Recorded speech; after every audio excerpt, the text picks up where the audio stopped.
So who are you, and what are you working on right now, or what have you written? I'm Arlene F. Marks. I use the F so that people can find me on Facebook and other social media. And I'm currently working on book 3 of my Groverton Haunting series. It's titled The Spirit of the Law.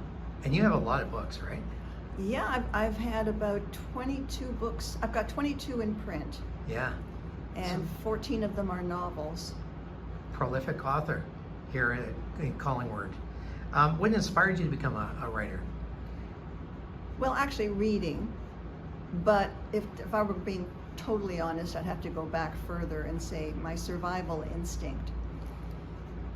Because I was born neurodivergent at a time before special education existed.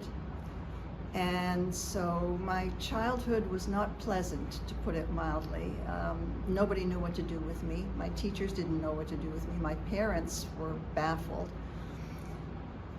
Fortunately, I was an early reader. I was reading at the 6th grade level by the time I was 4 years old. And my parents were readers too and had an extensive home library, and they never limited me. They never said I couldn't read those books because they were too mature or anything like that. I read voraciously. I just devoured their library.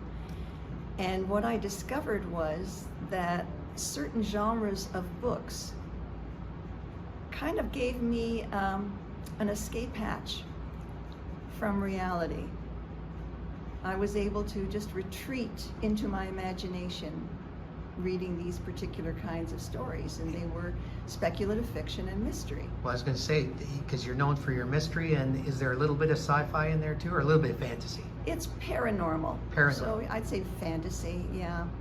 Okay, and so I guess that leads to my next question. What stories do you like to tell? What kinds of stories do you like to tell? Well, I agree with Steven Spielberg that you should tell the stories that you personally like. Mm. And I'm a sucker for a happy ending. So I actually had a reader tell me that he considered my Sic Transit Terra series to be The Expanse light, because he knew that whenever he picked up one of my books, nobody was going to die. Yeah. Yeah, good. Yeah. Are you working on something now? Yeah. You just came out with something? Is that... Yes, as a matter of fact, I've had 2 books released this year. This is book 2 in the... Yep. Yeah, this is book 2, Remains to be Seen. Okay. In the Groverton Haunting series. And this is from a spin-off from my Sic Transit Terra series. And it's the first of its own series.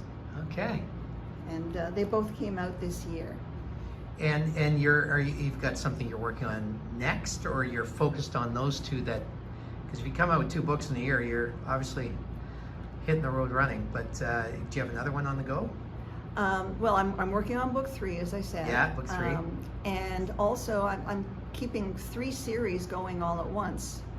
So, you know, whenever I turn away from one, I'm headed towards another. But I also have a couple of standalones that are coming out next year. Right.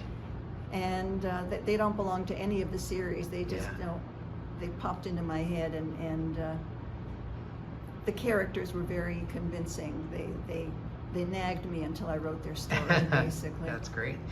The final question we have for you is, do you have any advice for up-and-coming authors, or wannabe authors, or authors who are writing right now? Oh, I've got a ton of advice, but you know, I'll be kind. I'll keep it to 2 words. Okay. One is write.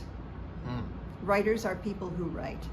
And writing is a craft, and crafts are made up of skills, and the more you practice a skill, the better you're going to get. Yeah. It's just the way it goes. So if you want to be a good writer, you have to write. And the other one is read. Read what you enjoy, but read like a student. And try to figure out what that author did that drew you in and made you want to keep turning pages. How did that author make you fall in love with the main character and hate the villain? And, you know, try to incorporate those strategies into your own writing. That's great. It's very insightful, and I thank you for all your thoughts today. And thank you.